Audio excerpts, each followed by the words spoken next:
I want to start this story by telling you something important. I am not a sensitive person. I can't see ghosts. I can't feel presences walk into a room the way some people claim they can. For most of my life, the supernatural was just something I respected from a safe, comfortable distance. Real, sure, but never my problem. That changed for 3 days in 2013 at a villa in the mountains in Colorado. My name is Michael, and this is the story of the closest I have ever come, the closest anyone in my group ever came, to meeting something that should have stayed exactly where it was. Some of us walked away from that villa with a story to laugh about.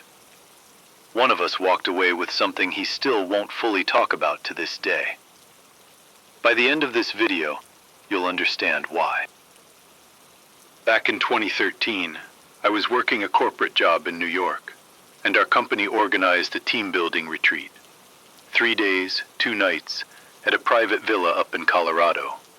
A mountain resort with cool air, tea plantations, and weekend getaways. This particular villa belonged to one of the larger corporations in the country, rented out for private events like ours. And I have to say, the place was beautiful. Genuinely one of the nicest venues I'd ever seen for a company retreat. Spacious, comfortable, a swimming pool, manicured gardens, the works. The property was split across several buildings. A large main building where most of the group activities happened, and a separate, smaller building containing individual guest rooms, each with its own balcony and terrace for relaxing after a long day of sessions. There was also a garden area, an open field for outdoor activities, and, this detail matters, so remember it, a wooden bridge connecting the main compound to a smaller, secondary villa across the way. Below that bridge ran a river, quite far down, since the villa itself sat at a significant elevation above the water. If you wanted to get down to that riverbank, it was a long, awkward walk down a steep slope. I was part of the event committee, which meant a smaller advance team, myself included, traveled up a day early to prepare the venue before the rest of the participants and staff arrived. We spent that first day finalizing the schedule, walking the grounds, figuring out where each session and activity would take place. Everything felt completely normal, professional, a little tiring, but nothing more than that. Until the second night. On the second night, most of the committee was gathered in a lounge area on the second floor of the main building, going over logistics, while a separate breakout session ran in the ground floor hall directly beneath us. To keep communication simple across the property, a handful of us had been issued walkie-talkies. Not everyone, just enough that if something urgent came up, word could travel fast. We were mid-conversation when one of my colleagues, I'll call her Rachel, she was on the first aid team for the event, walked over to me and a few others with a strange look on her face. "Michael," she said, "I just heard someone on the radio asking for first aid." Okay, normal enough. Except then she added the part that made everyone stop talking. "They said it's over by the garden, across the bridge, and it sounded like a woman." We debated it for a minute, half joking, half uneasy, and eventually decided we should just go check. Better safe than sorry. My friend Daniel volunteered to come with me, which I was grateful for, because I did not want to be walking toward that bridge alone in the dark. We crossed over, flashlights out, expecting to find someone injured, maybe a staff member who'd twisted an ankle in the garden. There was no one there. No woman, no injury. Just 2 or 3 Vila staff members sitting near the garden, smoking, chatting, completely relaxed. "Strange," I muttered to Daniel. "Rachel said the voice on the radio was a woman's, and all we found here is a couple of guys." We asked the staff directly, just to be sure. "Excuse me, did anyone here ask for medicine or first aid a few minutes ago?" They looked at us like we'd asked something absurd. No, nobody asked for anything. We walked back to the main villa in confused silence, shrugged it off eventually, and by the time the day's sessions wrapped up, the whole thing had mostly slipped our minds. We reviewed the day's activities that evening as a committee, wrapped up our meeting, and everyone went to bed. Everyone, except the handful of older, more senior security staff assigned to keep watch through the night. A few of them patrolled the grounds outside. Everyone else was asleep. Everyone, except Randy. Let me tell you about Randy, because it matters for what happens next. Randy was the kind of guy who spent his weekends climbing mountains. A heavy smoker, a night owl by nature, the type of person who stayed up long after everyone else had gone to bed, just because he liked the quiet of it. If you needed someone to describe as not easily scared, Randy was your guy. He'd spent nights alone on mountainsides in weather that would make most people cry. Fear, as far as any of us knew, simply wasn't part of his vocabulary. At 2 a.m., Randy woke me up. I remember the exact time because I checked the clock the second I opened my eyes, annoyed at being pulled out of a deep sleep. I turned over and saw him sitting on the edge of my bed. And immediately, something about the way he was sitting felt wrong. He was bolt upright, rigid, like every muscle in his body had locked in place. His eyes were fixed straight ahead, staring at a single point in the room, completely blank. The way you'd look if you were watching something that wasn't quite registering yet. All he said was, "Mike, wake up. Mike, wake up." I sat up, irritated. "What is it, Ran?" "Just wake up. Stay with me for a bit." That request alone should have told me something was wrong. Randy never asked to be accompanied anywhere, at any hour. This was a man who wandered dark villa grounds alone at 2 a.m. for fun. Why would he suddenly need company? He didn't explain. He just sat there. Let me describe the room I was staying in, because this detail matters. It was the largest room in the entire villa. A king-size bed plus an additional mattress, easily fitting several people. It had its own private balcony, separated from the room by a glass sliding door. I glanced toward that glass door and said, half asleep, half annoyed, "Ran, why didn't you close that door? It's freezing in here." He just said flatly, "Then go close it." I remember thinking, unbelievable. First, he wakes me up in the middle of the night for no reason, and now he wants me to get up and shut a door, too? Still half asleep, eyes barely open, I dragged myself across the room toward that glass door. The second I reached it, a wave of freezing air rushed straight through my body. It was cold enough to snap my eyes fully open. I pulled the door shut immediately and walked straight back to bed, because that cold felt less like a mountain breeze and more like something physically pressing into my skin. I didn't think about it again that night. I fell back asleep within minutes. The 3 days at the villa eventually ended, and we all returned to New York, back to our normal routines, back to a life that didn't involve mysterious radio calls or 2 a.m. wake-up visits. About a week or two later, the committee gathered again for a post-event evaluation, a standard debrief to talk about what went well and what didn't. Except this particular meeting turned into something else entirely, because somewhere along the way, someone brought up that weird stuff at the villa, and suddenly everyone had a story.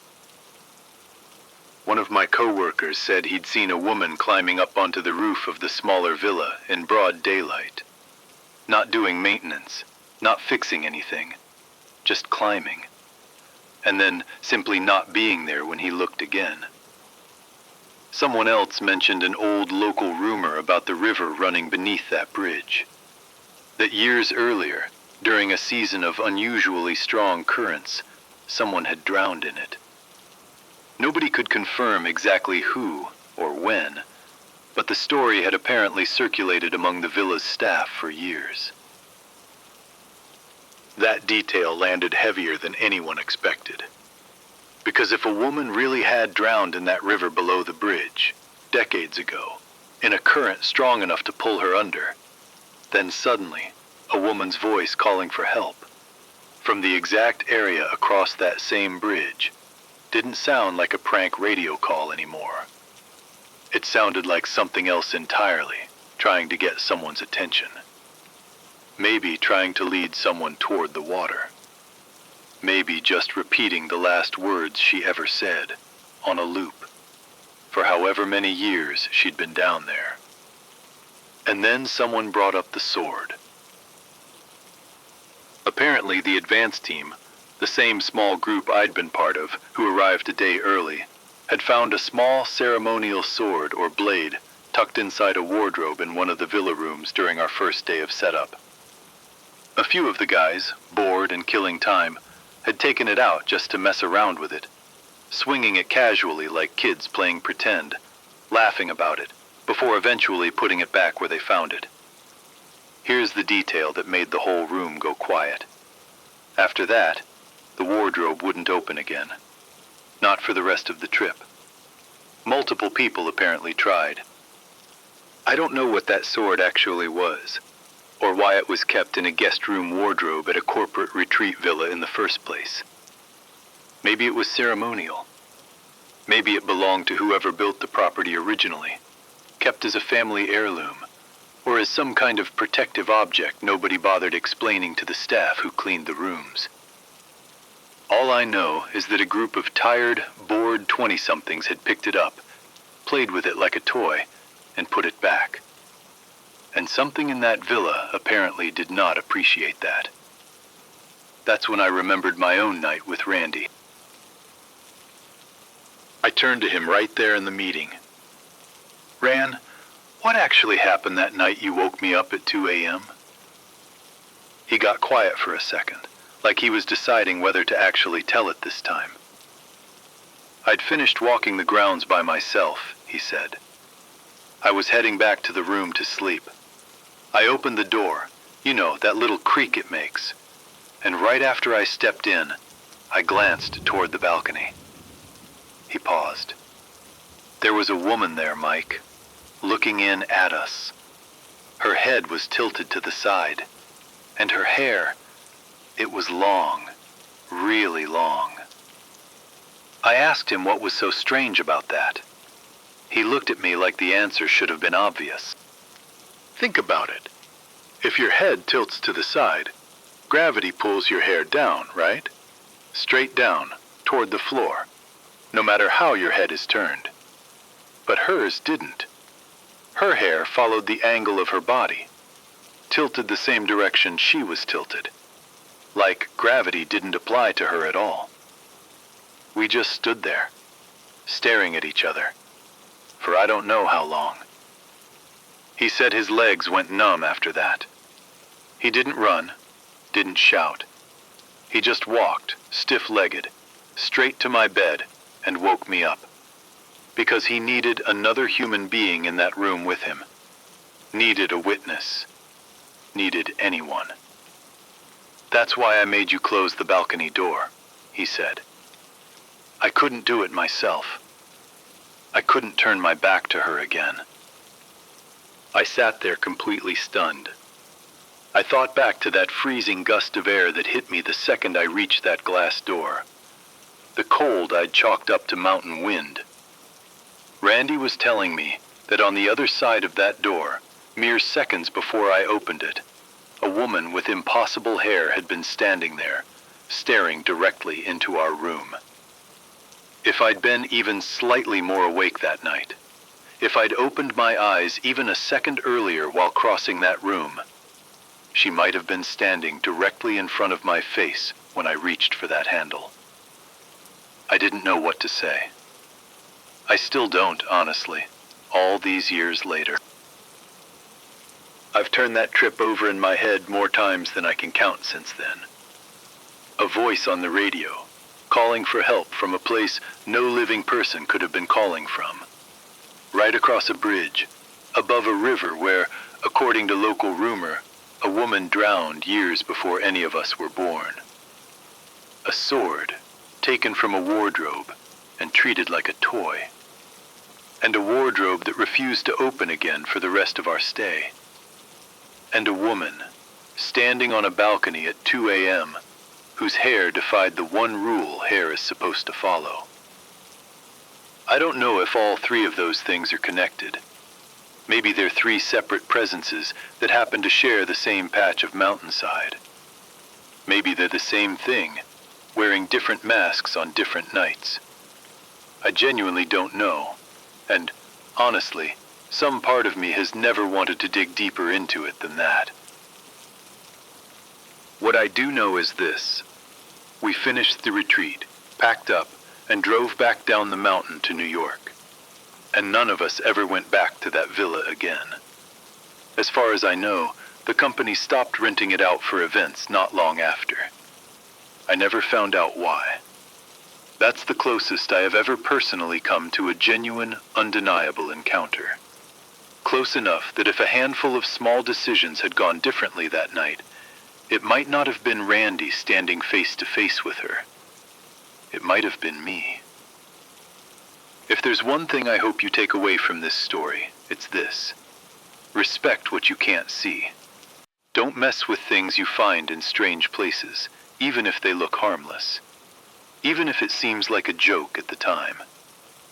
We don't live in this world alone, and some of what shares it with us has been here a lot longer than any of us have. Thank you for listening. This has been Michael, signing off. If this story gave you chills, subscribe for more real horror from across North America. Comment below. Will you stay in that villa or leave from there?